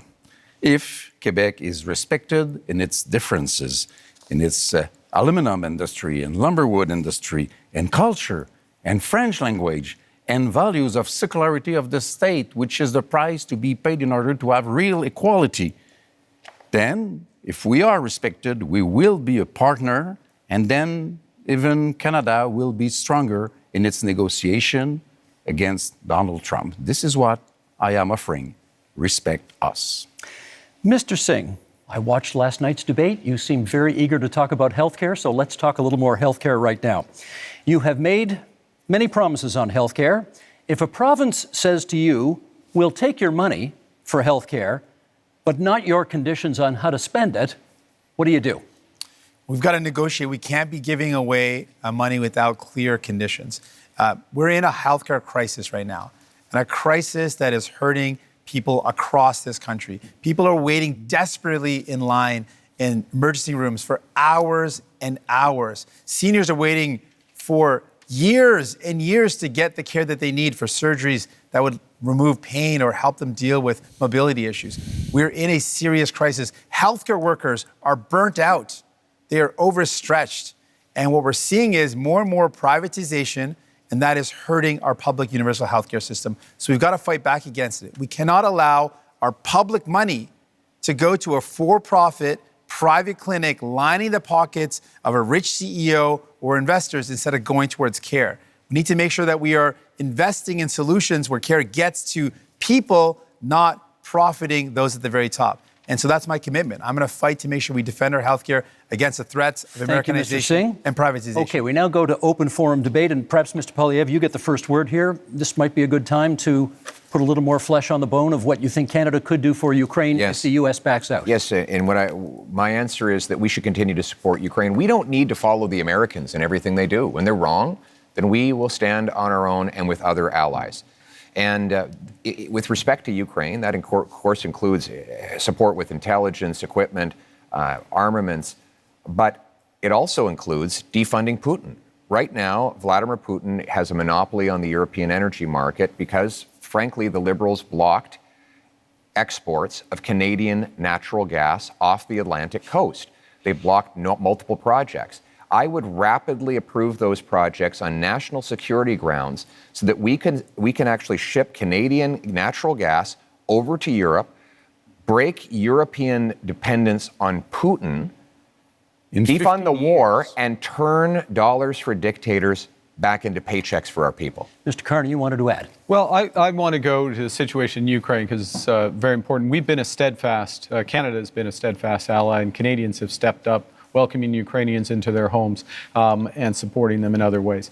In my first month as Prime Minister, we joined the coalition of the willing to support Ukraine as the U.S. stepped back. So led by France, the United Kingdom, with Ukraine numbered European nations, Australia, ourselves, New Zealand. That's an example of how the new world is going to be. Canada participating in these areas and helping. It also means open trade. Mr. Poilievre voted against free trade agreement with Ukraine. It means aid for Ukraine. Mr. Poilievre wants to cut foreign aid, including for Ukraine, or not. He didn't mention support for aid for Ukraine. We have to stand by them. We have to be there, and this government has been. Mr. Singh. New Democrats absolutely support standing with Ukraine, and will continue to do that. But I appreciate the opportunity in talking about leadership in crisis, talk about many of the crises that we're up against. And one of the crises we're up against in our country, with the threat of Donald Trump, with the threat of the trade war, and with the privatization and Americanization of our healthcare system, is the healthcare system. And what we have learned today, Mr. Carney mentioned slowing operation spending. That's a cut to services. He said his plan. He has a plan to balance the operating budget within 3 years. That's going to require massive cuts to spending. We calculated that at $43 billion in cuts. In fact, Rosemary Barton, when he was on the show on February 16th, he said he would cut spending. He said it would be in operations. He defined it as transfers in health. And finally, longtime Liberal and former House Leader Karina Gould said that Mr. Carney's plans would mean massive cuts. That's the only way to achieve it. So, Mr. Carney, do you think it is leadership to cut health care at a time when it is in crisis? I think it is wrong. We can't do that. We will not cut transfers for health care. We will not cut health care spending, full stop. But we'll Mr. have Carney, a detail, if I may. Who do we believe, Mr. Carney today, or the one he spoke on Rosemary Barton's show on February 16th, the one that repeated again that he would cut spending? Who do we believe? If I may, consistently said, we'll preserve all transfers to the provinces, including the increases. We will preserve all the transfers to individuals, I won't detail them all, but they're there. So we're looking at addressing an operational spend, which is about $150 billion. We will address that. We will make it more efficient, and we will do it in 3 years, and we'll balance that budget. Monsieur Blanchet. I am 6 minutes behind Mr. Carney, so I will speak a little bit longer. First, I will support any initiative which will bring Canada aligned with Europe and NATO in order to be stronger and facing new threats. Good. I believe that 2% won't be enough. I'm not more in favor of war than anybody else, but we have responsibilities, and our main ally is removing himself from the stage. So we have to step up. We have to do our part. I want to go somewhere else entirely, however. I want to ask Mr. Carney, if we're speaking about leadership here, if Quebec and Canada were to say, you are not being given a majority government, there will be more conservatives than you would like, maybe more New Democrats than you would like, and more people from the bloc than you would like. Will you accept, because you don't seem to be very eager about that, to deal with people which basically are more experienced than you are, as legitimate as you are, and would be more representative altogether than you would be being alone in your little kingdom? And I want also to propose to you all guys that 1 week after the election, we all meet, whatever the result, and we start dealing with this crisis together, because this is what people, either they are from Alberta or Quebec or wherever, this is what people expect from us. Mr. Carney, is that something you could get behind? I look forward to meeting with everyone. You're welcome to come, Steve, if you'd like. Week after twice, but That's also, not but in very- all seriousness, that's not very respectful. No, but I'll That's come. not very but I'm respectful. I'm coming. On peut jaser un peu. Okay, I will. Okay. I come to the core. On jase. Yeah. Okay. I'll come to the core. Look, in a crisis, yes, you need a team, and you need to bring the country along with you. So what I did in the first week was to bring the premiers together, meet with all the Indigenous leaders, and move forward in that context. Now the question is, who's going to lead out of this? Whoever leads out of this, if I may, Mr. Blanchet, merci, thank you. Whoever's going to lead out of this is going to need to work with all the provinces, work with Labour, work with Indigenous leaders, work with all Canadians to bring them forward in a united front. And if I'll make this last point, one of the things that has happened, which is a credit to those people at home, is that Canadians are coming together. And it's our responsibility to meet the strength of Canadian unity. Still lagging, I have one small point to make. Yep. You will be elected, if you are elected, in the parliament where there are other leaders. I don't know if he called you, or Mr. Poilievre, I don't know if he called you, but before yesterday, you have not spoken to me once, even if I proposed it so many times, but you say I speak to provinces' leaders. You're not elected in provinces. You are in the parliament where people are to make decisions which might not always suit you, but this is democracy, Blanchet, I'm which going to you jump don't in. know too much about. I'm going to jump in here because I'm noticing what the clock is saying, and you brought up Gaza earlier, and I think our audience would be interested in hearing your views on the other major international crisis facing the I just world want to right get, now. before we get that, just to finish up on the healthcare, I just want to speak to healthcare workers right now who are deeply worried about the status of our healthcare system, to Canadians who believe and love our universal public healthcare system, to patients who are stressed out. If you're worried about which Mr. Carney to believe, the one today or the one who spoke on 3BS shows and said he would cut, vote for New Democrats, and we will fight to defend our healthcare. I think your we will never supporters let would really anyone like cut to it. hear what you have to say about this question, and we have less than 5 minutes for it here. What role should Canada play in the other major international crisis in this world, in the Middle East and the war in Gaza? Pierre Poilievre, would you start us off on that? What role can Canada play? Well, first of all, we must condemn Hamas and, more importantly, the terror sponsors in Tehran who initiated the attacks, the horrific attacks of October 7th. We need to defeat the terrorists so that all the peoples of the world can live in peace and defend the right of, yes, Palestinians to have their own lives free from the oppression of Hamas dictators and Iranian intervention, while Israel has the ability to live in freedom and peace. But I also want to say, we need to get back to the Canadian tradition, which is that when people come to this country, they leave foreign conflicts behind.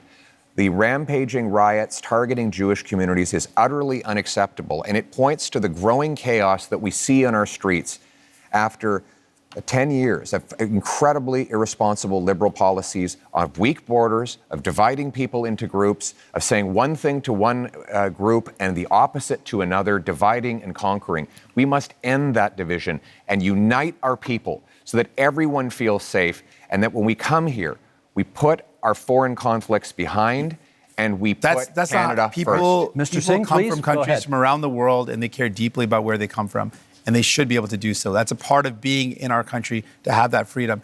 Your treatment of Palestinians has been frankly disgusting. Your treatment of people who provide care and service for people in Gaza has been disgusting. On top of that, people in Israel and in Palestine deserve to live in peace and security. And Mr. Carney, to date, you've not acknowledged that what's going on in Gaza is now clearly become a genocide. It's important to call things out as they are, and you've not done that. Mr. Carney. We need to work, to go to your question, we need to work with our international partners, maximum pressure, maximum encouragement for an immediate ceasefire. That's the first thing. Encourage the return of all of the hostages. Resumption of humanitarian aid. My government put in place $100 million of humanitarian aid, which is ready to go.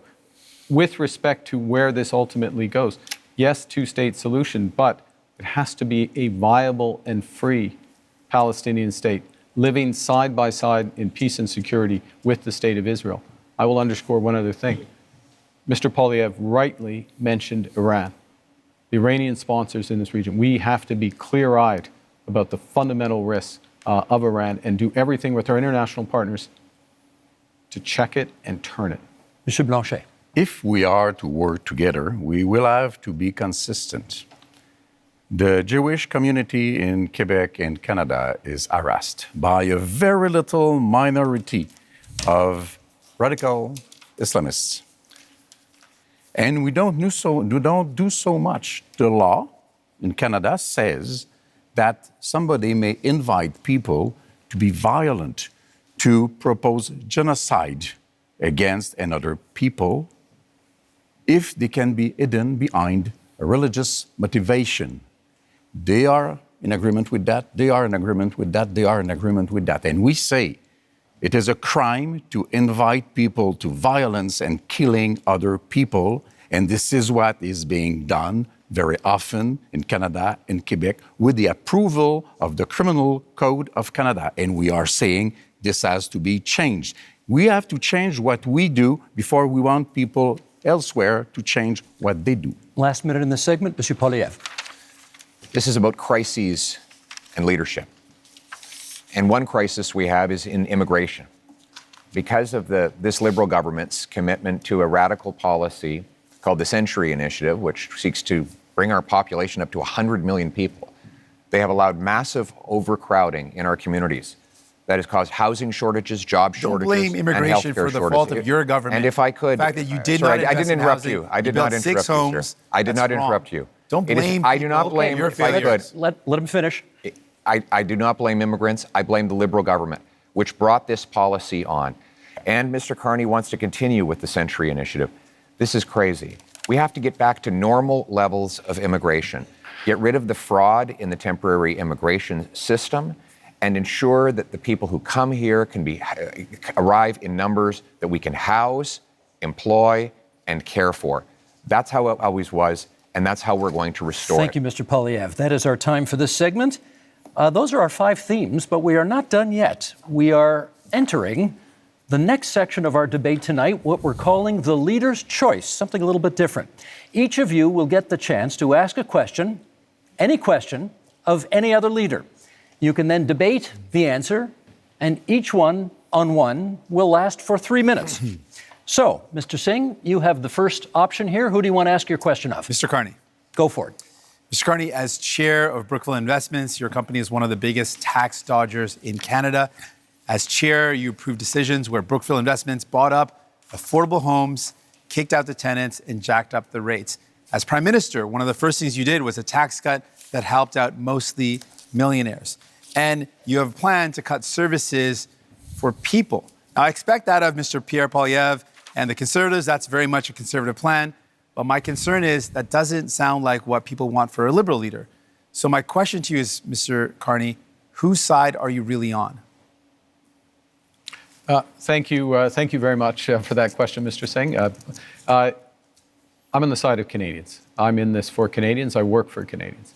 But your track record doesn't show that, though. No, I have a track record of public service for this country.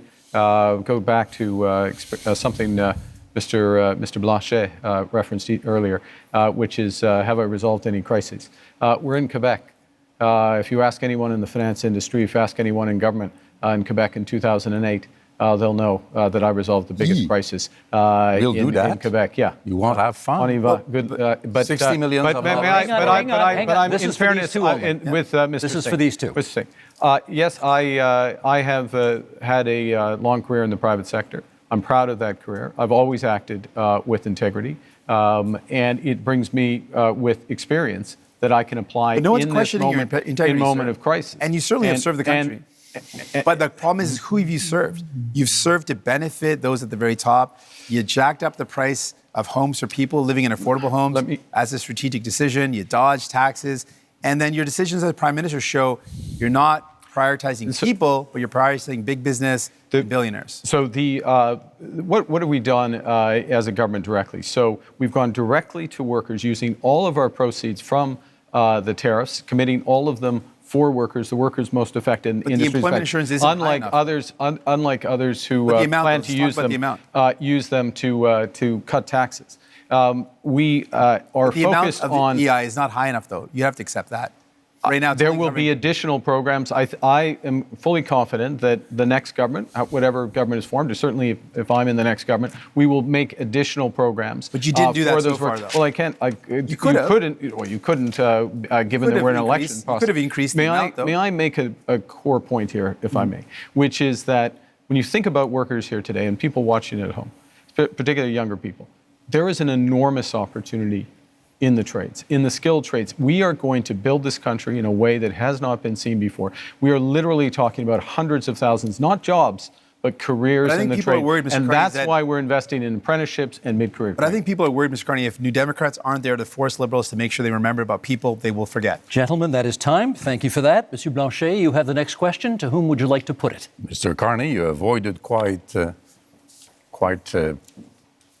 I would say, skillfully the questions of Mr. Singh. But first, let me correct something. In 2008, not so much by your decision, $10 billion were given to car industry in Ontario, while 60 millions, not billions of dollars, were lent to lumberwood throughout the whole of Canada. I don't believe that's the right way to manage a crisis, since you did not recoup the money from the car industry. Then, you have been the manager of Brookfield. It's supposed to be a green investment fund, but we now know that 50% of the investments of Brookfield is in fossil fuel. It's not so green. You seem to want to support oil and gas industry. That's interesting. You want to support prefab housing, and it's also in the investments of Brookfield, but not in Canada. You want to support nuclear power, smaller reactors, which are more dangerous, by the way, and Brookfield has investments in Westinghouse. You have hidden the money of Brookfield in Bermuda and Cayman Island, $30 billion. Billions of dollars lost for Canada. Mr. You are Blanchet, you gotta having give your some time to answer. taxes being paid by families, workers, elders in Canada and Quebec instead of paying your own taxes. So I want to know, will you, before the election, reveal all the details of your assets, as Mr. Singh has done, as Mr. Poiliev has done, and as I have done? We have a right to let's know let him answer. under those circumstances. Let's let him answer. Well, the first thing is I want to say a word about. I'll say a word about Brookfield. This is a Canadian success story. It is the largest infrastructure investor and developer in the world. It is one of the largest, if not the largest, developer of renewable power in the world. And who benefits from that? That's Canadian pensioners. That's Quebec pensioners. That is teachers. That is firefighters. It is a series of people, including individuals on this stage, benefit from that. Now, always acted with integrity, served the shareholders of Brookfield when I was there. I have left that. I have followed all the rules well in advance. So let's I have followed reveal all your the assets. rules well in Let's advance. reveal your assets like And- we all did. And working for the people of Canada. What do you own? Why And that is don't time, you tell gentlemen. Canadians and That is Quebecers time. what you own? Monsieur Blanchet, we're moving on to Mr. Polyev now, who has his opportunity to ask the question of whomever he'd like here, and that will be? Mr. Carney, but if I could Look him up. begin by setting the stage. The choice in this election is, after a lost Liberal decade of rising cost and crime and a falling economy under America's thumb, do we want to elect them to a fourth term? Or do we want to change? Change so that you can afford food and homes. Change so that you can be safe on your street, and change so that your paycheck grows faster than your cost of living. Change with a new Conservative government. Because Mr. Carney is not change. Mr. Carney, in 2020, it was recorded, you began advising Justin Trudeau. It's still on the Liberal Party website today that you are Justin Trudeau's economic advisor. They might want to update your website on that. On June 3rd of 2021, you said that inflation would be a sign of economic progress. And you advised governments, including Justin Trudeau's, your Liberal government, to print money, which led to the worst inflation crisis in a generation. Now, that means that mothers went to bed with empty fridges and empty bank accounts, worried how they'd feed their kids, that seniors worried they'd be evicted from their homes, that young people believed they'd never be able to own a home in the first place. Now, in retrospect, that you look back on the Liberal decisions that you advised Justin Trudeau to take, will you look at the camera in the eye and apologize to the many people who suffered as a result of the inflationary policies that you advised Justin Trudeau to implement? You know, I said earlier, but I'm going to say it again. I know you want to be running against Justin Trudeau. Justin Trudeau isn't here. Are you denying you were his economic advisor? I did not provide any of that advice. I did not provide any of that advice. It's on the Liberal Party I'm website. sorry. Well, Are you accusing your Liberal Party of lying about your role? Because it says today, you can go to the Liberal Party website now, and it says that you were Justin Trudeau's economic advisor. The way you judge someone, in my view, is how they act, what they do when they have responsibility. Twice I was a central bank governor. And in both cases, if I may, in both cases when I was responsible for inflation, inflation was less than 2%. I'll add that when I was here responsible for the Bank of Canada, inflation was less than 2%.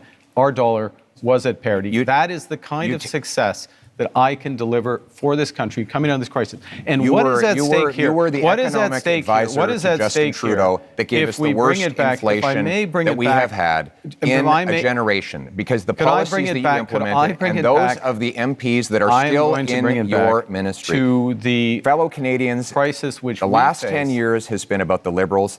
The next 10 years should be about you. And that's time. Mr. Carney, the good news is the next question is yours. Well, I'm going to ask myself a question. Actually, I'm going to ask a question which has been troubling me. And it's troubling me because, you know, we are in a very dangerous and divided world. Who is it to? I'm going to ask a question of Mr. Polyev. Why not? We're in a dangerous and divided world. We talked earlier about the challenges in the Middle East, the threats from Iran, threats from Russia, Russia's aggression in Ukraine. We have the threats from China, which I raised. We have the United States, which is fundamentally changing its security relationships, its commercial relationships. We have all this. And in the context of that, everyone on this stage, Mr. Blanchet, Mr. Singh, myself, we have our top secret security clearance. We have our top secret security clearance. I got mine within 3 weeks. It wasn't hard, but I felt it was important that I had it so I could be in a position to be informed about that dangerous world and take decisions at. And Mr. Polyev, it is now 950 days, if my numbers are right, since you've had the opportunity to get your top secret security clearance and you've refused? Why? Well, first of all, I have got my security clearance when I was a minister. I got top secret clearance at the time, so there's no problem getting that. But when the government made this recent offer, they said that if I got the secret security clearance briefings, that I would be gagged under the security law, and I could be prosecuted if I spoke freely about matters of foreign interference. Now, given that Canada has experienced Chinese interference by Beijing, the government of China, in 2 consecutive elections, I needed to do my job to speak freely without fear of prosecution. And that was not something I would be allowed to do. Even Thomas Mulcair, the former leader of the NDP, said that when he was the leader of the opposition, he never would have accepted the kind of gag order that your government and Mr. Trudeau's government was attempting to impose on me. And it's good that I'd made that decision, because it has allowed me to speak freely about things like the case where one of your candidates, sir, actually said that he wanted to send a political opponent to China under a bounty threatening his life or imprisonment, and you refused to get rid of him. Now, it might have something to do with the fact that you went to China not long ago to get a $250 million loan for your company. But the reality is, you refused to stand up for a Canadian who was being threatened by a foreign government. And I was able to speak freely on that matter because I refused the gag order that the Liberal government attempted to impose on me. Well, there's a couple of interesting things. I think people at home have seen a robust debate here, and it's been a robust campaign, and it has not stopped Mr. Blanchet or Mr. Singh at times during his campaign by making challenges with respect to these issues. So one can address it. I will observe, as someone with the top secret security clearance, that China is not the only country that is accused of foreign interference. And gentlemen, that is time we'll leave for it this at segment. That's our time. Now, closing statements are still a few minutes down the road, so we have a little bit of time for some quick hit Q&As for each of you right now. Short questions, 45 seconds, please, on the answers, and we're going to go left to right as I look at you right now. Mr. Poilievre, you get the first question. To the best of my knowledge, you have not offered a hard timeline, as the other parties have, to meet Canada's NATO commitment of 2% spending on defense. When would you hit that target? My aim will be to 2030. That said, when we renegotiate our trade deal with the U.S., I know it's their priority to see us increase our military budget. One of the things I will say to the Americans is the more free trade, tariff-free free trade we have, the faster we can rebuild our military in Canada and reassert our sovereignty. And we will use that money to have heavy icebreakers in the north, Poseidon aircraft, fighter jets, a new base in the north, double the Arctic Rangers, fill the vacancies in the armed forces, and rebuild the warrior spirit that characterized our military since the birth of our country. We will rebuild our forces, and we will stand behind our veterans. Thank you, Mr. Poilievre. Mr. Carney, your question. You have cut both the consumer carbon tax and the capital gains tax increase that you inherited from your predecessor. Is that an admission that the Liberals made life less affordable for Canadians? I think let me give you the rationale behind both of those changes. First, with respect to the consumer carbon tax, in effect, it'd become too divisive for Canadians. Canadians received rebates. On the whole, they received more than the tax actually was, but some had represented that it was a tax without a rebate. It became divisive. It didn't serve its purpose. It made a relatively modest contribution to overall climate goals. I got rid of it. First act, made Canadians whole. Secondly, but with respect to the capital gains tax, it's come up again, I'll be quick. This is a fundamental issue. We need to build this country. Builders, innovators, entrepreneurs need to be rewarded. That's why I brought it back. And that's time. Thank you. Mr. Singh, would you change the existing cap on immigration? I've said that the level of immigration, first of all, we need immigration. It's fundamentally important to our country. And we speak to any small business owner, you speak to people here in Quebec, you speak to farmers. It's fundamentally important. A couple of things, though, we know we need to be able to set the amount of folks that we welcome to our country at a level that it meets our needs. So I would ensure that we've got an expert panel that makes that determination based on our economic needs. We also know that we should be very clear that the lack of investment from Liberals and Conservatives resulted in the fact that we have a shortage in housing. That's something that we've got to fix. I should also point out that if you are worried about the cuts being proposed by Liberals and Conservatives, vote for New Democrats. We'll fight back to protect Canadians and make sure that we've got the right immigration levels. Thank you, Mr. Singh. That's time. Mr. Blanchet, Quebec, I believe, is now the only province with a carbon tax. Do you think that's fair? It's not entirely true. It's not a tax. What Quebec has is a system by which we invite big emission companies, I don't know how to translate that, to reduce their emissions. If they do not, then they have to pay. It goes into a fund which is invested then in reducing emissions. Our partner is California, which makes this a huge deal about reducing emissions. This is what we do. This is to be compared to what Europe does. And by the way, Europe would impose tariffs on Canadian oil if it ever got there. We're quite proud of that. And we have to be responsible because this is much less expensive than doing nothing to fight climate change. That's time. We're going to do another set of quick hits here, left to right again, and 30 seconds this time. Monsieur Poilievre, you've previously promised to defund the CBC as one of your very first acts as Prime Minister. Is that still the plan?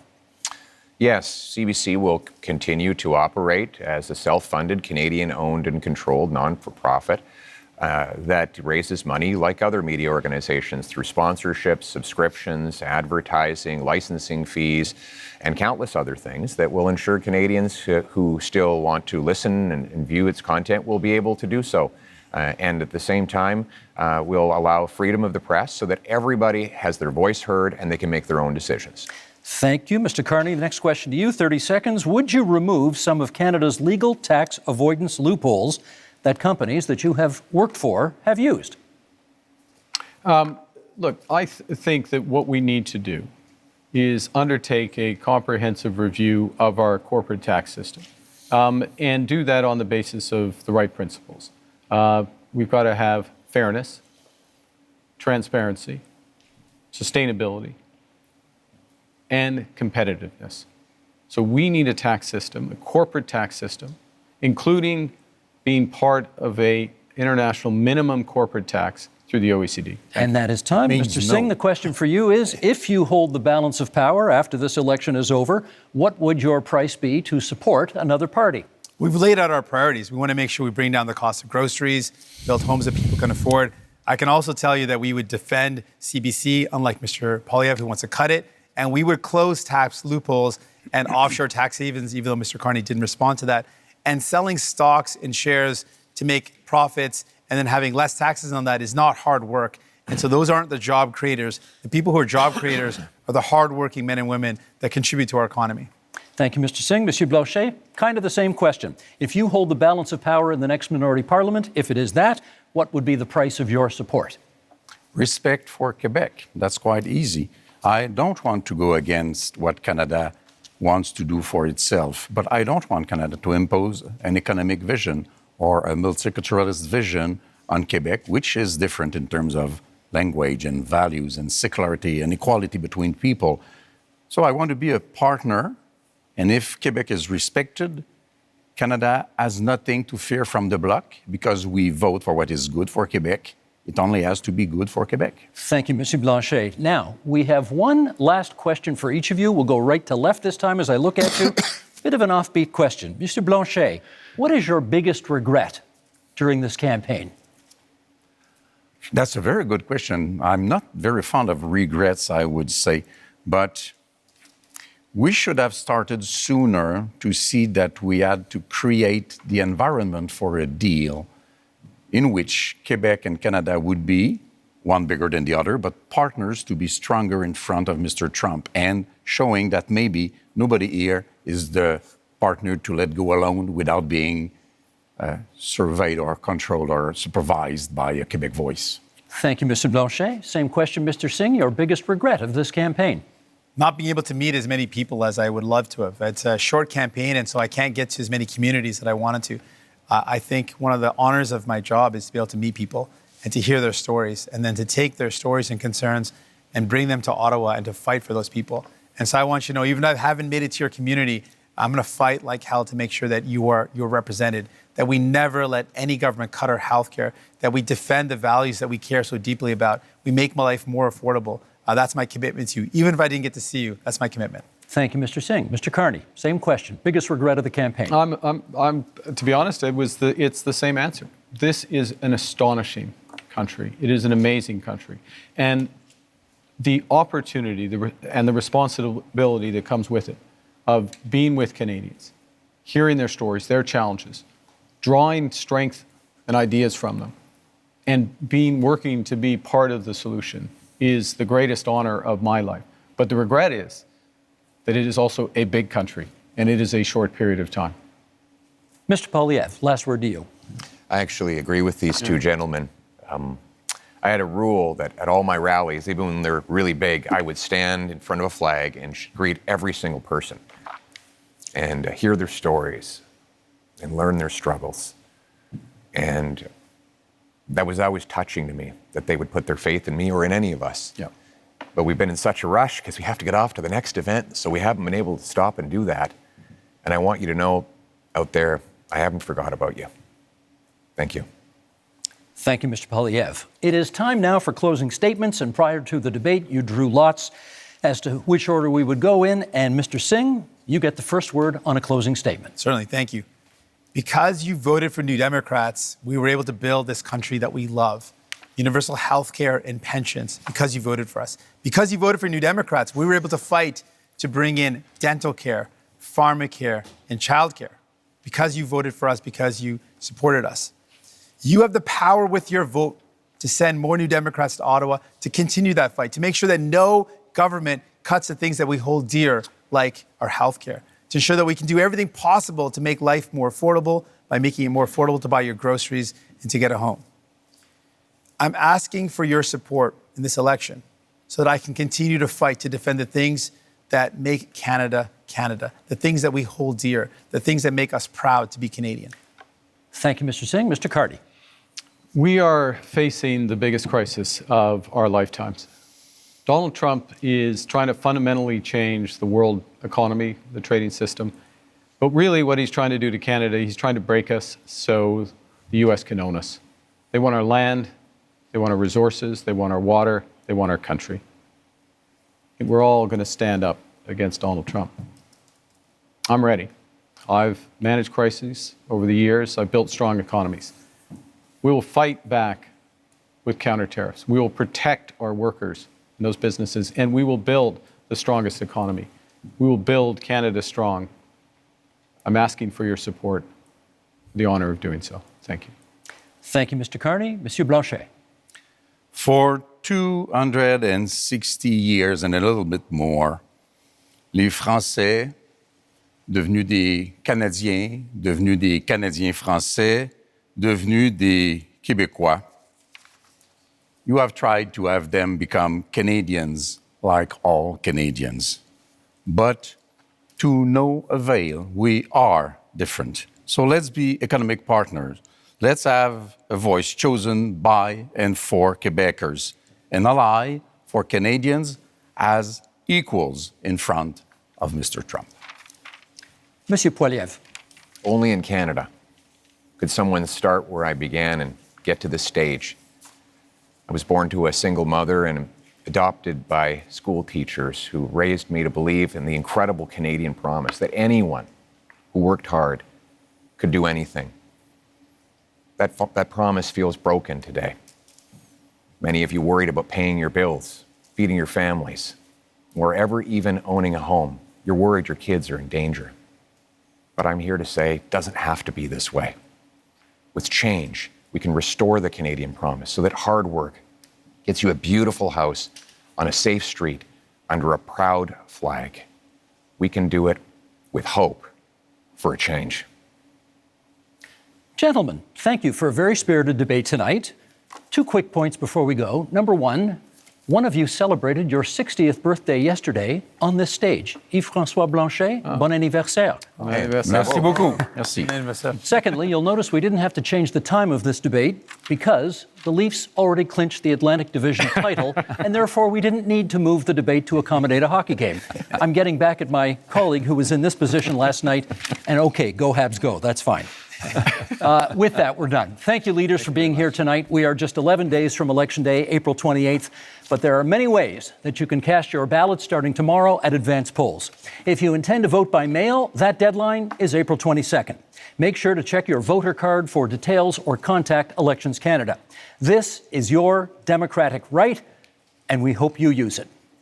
Thank you so much for being with us tonight. I'm Steve Paikin. Good night from Montreal. Thank you. Enjoy that. Bon anniversaire.